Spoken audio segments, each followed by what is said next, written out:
Olá a todos que acompanham o terror da meia-noite. Hoje, trago um relato pessoal, algo que eu mesma, a dona do canal, vivi. Esse acontecimento assustador ocorreu durante a Quaresma. A Quaresma sempre foi uma época de respeito na minha família, mas confesso que nunca fui muito de ligar para essas coisas. Minha mãe e minha avó sempre falavam para evitarmos certos comportamentos nesse período, nada de festa, nada de palavrão e, principalmente, nada de jogar truco depois da meia-noite. Nessa época, as portas do inferno estão mais abertas. Minha avó sempre dizia, mas eu e meu pai nunca demos muita bola para isso.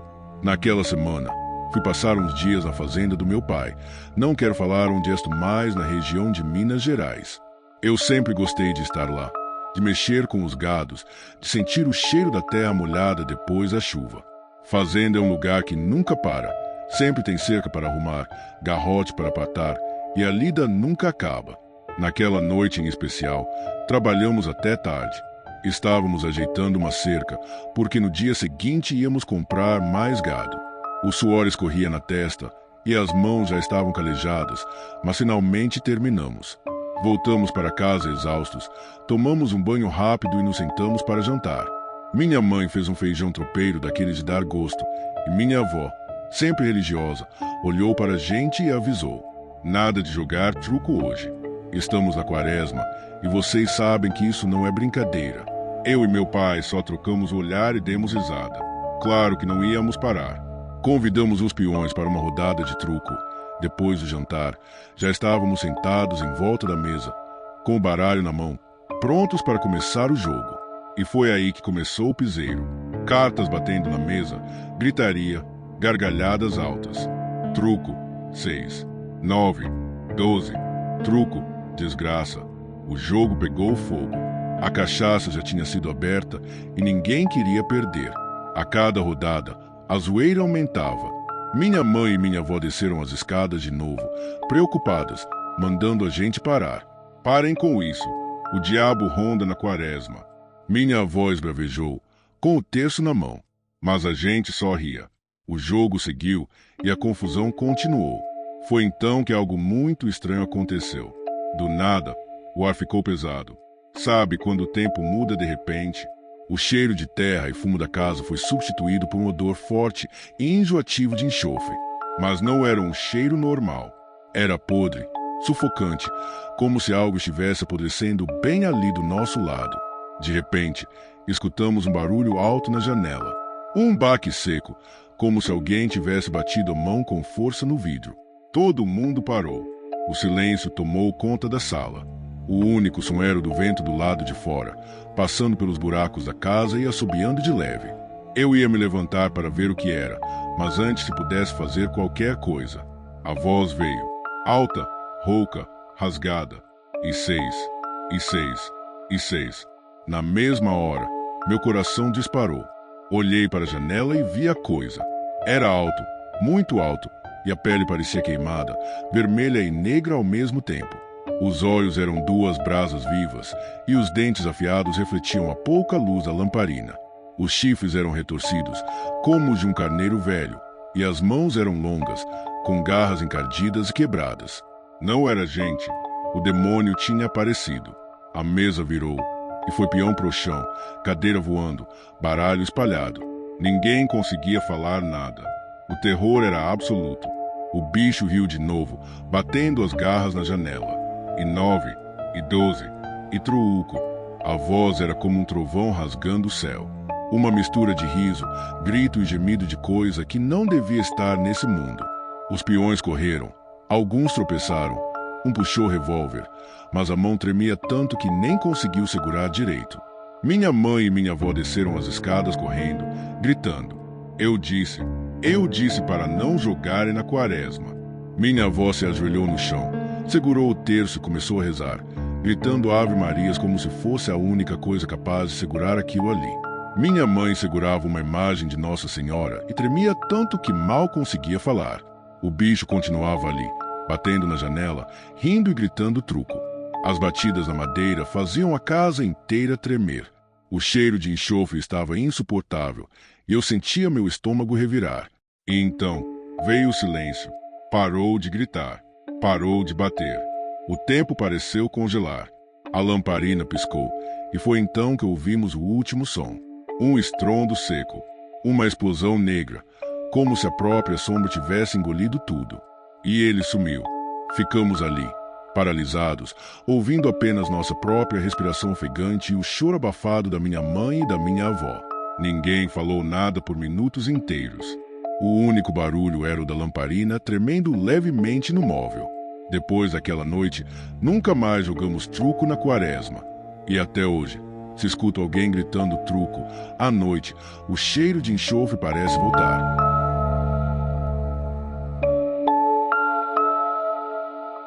Olá, canal do terror da meia-noite. Meu nome é Camila e já aviso que meu relato é um pouco extenso, mas cheio de detalhes. Essa história aconteceu comigo e com meu marido no ano de 2023, quando ainda estávamos namorando, mas já fazíamos planos para nos casar. Moramos em uma cidade do interior. Na época, ficamos sabendo que um caseiro precisava de alguém para cuidar de um sítio dele. Como estávamos querendo juntar dinheiro, decidimos aceitar o trabalho. O detalhe é que tudo isso aconteceu durante a Semana Santa, faltando apenas 5 dias para o fim da quaresma. Sempre fui católica, mas nunca dei muita importância para essas histórias de que, nesse período, criaturas das trevas ou o inferno vagam pela terra atormentando os vivos. Minha avó, minha mãe, meu pai e meu avô já me contaram vários relatos assustadores que presenciaram, assim como a família do meu marido, mas eu nunca dei ouvidos. Pelo contrário, ria bastante e achava que eram apenas histórias para assustar crianças ou impedir as pessoas de saírem tarde da noite. Isso estava prestes a mudar. Naquela noite, eu e meu marido estávamos deitados. Eu já estava quase dormindo quando ouvi um barulho estranho, como se algo estivesse raspando o chão. Junto disso, veio um assovio baixo e lento, que arrepiou minha espinha. Me virei e bati no ombro do meu marido para perguntar se ele tinha ouvido aquilo, mas ele, sonolento, respondeu que não e voltou a dormir. Fechei os olhos novamente, tentando ignorar, mas poucos minutos depois, fui acordada de forma abrupta por um estrondo ensurdecedor. Parecia um chute violento na porta da casa, seguido por um ruído ainda pior. A madeira rangendo como se estivesse sendo forçada por algo muito forte. Entrei em pânico. Meu marido tem o sono pesado e custei a acordá-lo. Assim que ele se levantou, o barulho cessou completamente. Tudo o que restava era o vento frio da noite entrando pelas frestas da casa. Meu marido pegou um revólver e deu uma volta pelos cômodos, achando que poderia ser um invasor. Foi quando ouvimos os animais do sítio gritando desesperadamente. As vacas, os bodes, os patos, os cavalos, todos pareciam estar em estado de puro terror. O som era angustiante, como se algo invisível estivesse entre eles. Saímos de dentro da casa apressados. Meu marido pegou sua espingarda e um facão, e eu fui atrás dele, embora estivesse tremendo da cabeça aos pés. Os animais ficavam soltos pelo sítio, exceto as aves, que dormiam nos galinheiros. Mas quando pisamos para fora, os cachorros saíram do meio do mato, correndo desesperados, chorando e com os rabos entre as pernas. Esses cachorros eram valentes, acostumados a espantar qualquer intruso, mas naquela noite eles estavam tomados pelo medo.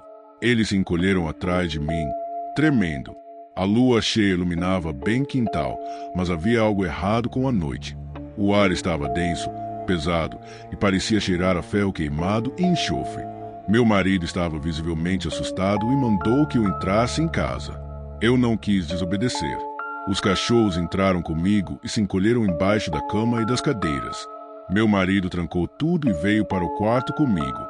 Não conseguíamos dormir. O rifle dele estava ao lado da cama e ficamos conversando baixinho, tentando entender o que poderia estar acontecendo. Então, os barulhos começaram de novo. Primeiro, pesadas, como se um animal gigante estivesse caminhando ao redor da casa. Depois, socos e arranhões nas paredes. O som era grotesco, como se unhas enormes estivessem raspando madeira. Os cachorros voltaram a latir freneticamente. Meu marido correu para a janela, ergueu o rifle e mirou lá fora, mas não havia nada. De repente, ouvimos um baque forte no telhado. Algo subiu na casa. O teto rangia sob o peso daquilo. O barulho ficou mais alto, batidas, arranhões, passos, algo rastejava por cima de nós. Meu marido correu em minha direção e segurou minha mão com força.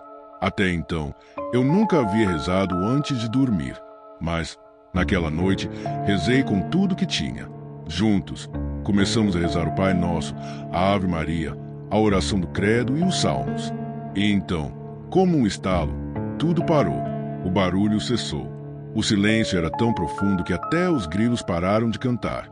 Os cachorros ainda estavam assustados, mas pararam de latir. Meu marido abriu a porta devagar e olhou lá fora. Não havia mais nada.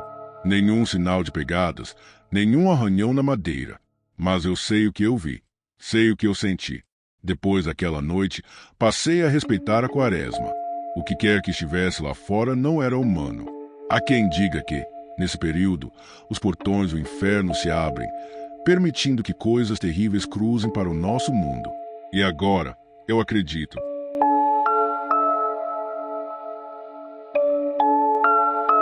Eu sempre gostei de ouvir as histórias da minha avó. Ela tem um jeito de contar as coisas que faz a gente sentir que está vivendo aquele momento. Mas tem uma história em especial que sempre me deixou arrepiado. Ela aconteceu quando minha avó ainda era moça, com uns 15 anos, lá no interior de Minas Gerais. Naquela época, ela morava com os pais e mais 6 irmãos numa fazenda grande, cercada por mata e morros. Minha avó era comprometida para casar com um rapaz chamado Antônio, um fazendeiro da região. Ele era um homem trabalhador e respeitado, e os dois estavam de casamento marcado para dali a alguns meses. Naquele ano, a Quaresma veio carregada. Desde o início do período, os animais estavam estranhos, os cachorros latiam para o nada durante a madrugada e algumas galinhas foram encontradas mortas no quintal, sem sinal de onça ou outro bicho que pudesse ter feito aquilo. O povo da roça sempre dizia que a Quaresma é tempo de respeito, que não se pode brincar nem desobedecer os ensinamentos antigos, porque nesse tempo as coisas ruins têm mais força para se manifestar. Mas foi na sexta-feira da Paixão que algo aconteceu. Minha avó e Antônio tinham ido à cidade para assistir à celebração da Paixão de Cristo na igreja. Era uma noite de lua cheia e a vila estava em festa. Após a missa, houve uma pequena quermesse na praça e os dois ficaram lá por um tempo, conversando com amigos, aproveitando as comidas que vendiam. Quando o relógio bateu 11 horas, decidiram voltar para casa. O caminho era longo e a estrada de terra cortava a mata antes de chegar à sede da fazenda. Montados no mesmo cavalo, seguiam devagar, sentindo o vento frio da noite e ouvindo o som dos grilos e sapos na beira do riacho. O cheiro de terra úmida dominava o ar. Antônio, tá escutando isso? Minha avó perguntou de repente, segurando firme na cintura dele. Ele puxou as rédeas do cavalo e ficaram em silêncio. Um assovio longo e fino cortava a noite, vindo da mata fechada. Deve ser algum pássaro da noite, não se preocupa, ele disse, tentando tranquilizá-la, mas a voz dele tinha um tom diferente, como se nem ele acreditasse no que estava falando. Continuaram o caminho, mas minha avó sentia um incômodo crescente no peito. O frio parecia aumentar, e o vento carregava um cheiro estranho, como se fosse um misto de cachorro molhado e ferro enferrujado. De repente, o cavalo empinou e relinchou alto, quase jogando os dois ao chão. "Segura firme!" Antônio gritou, puxando as rédeas com força. Foi então que eles viram.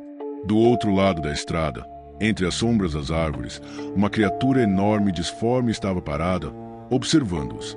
Tinha o corpo coberto de pelos escuros, longos e desgrenhados. As patas eram grandes, com unhas afiadas que brilhavam sob a luz da lua.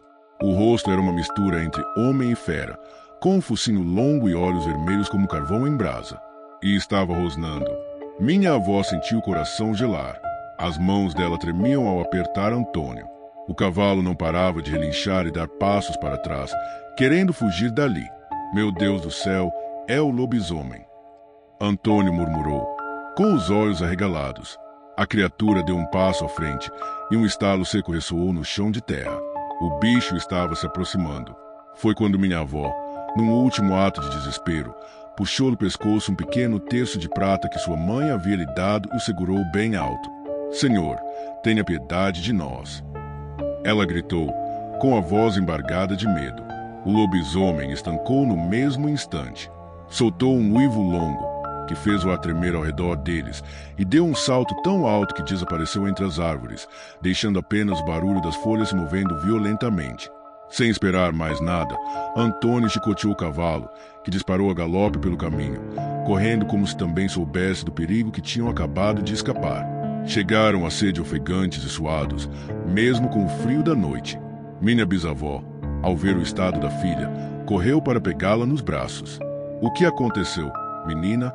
Você tá branca igual papel." "Mãe, a gente viu coisa ruim na estrada. O lobisomem." Meu bisavô fechou a cara e cruzou os braços. Ele acreditava nessas coisas e sabia que ninguém devia andar por aí em Sexta-feira Santa. Eu avisei. Na Quaresma, o mal anda solto, ainda mais nessa noite, quando Nosso Senhor está morto.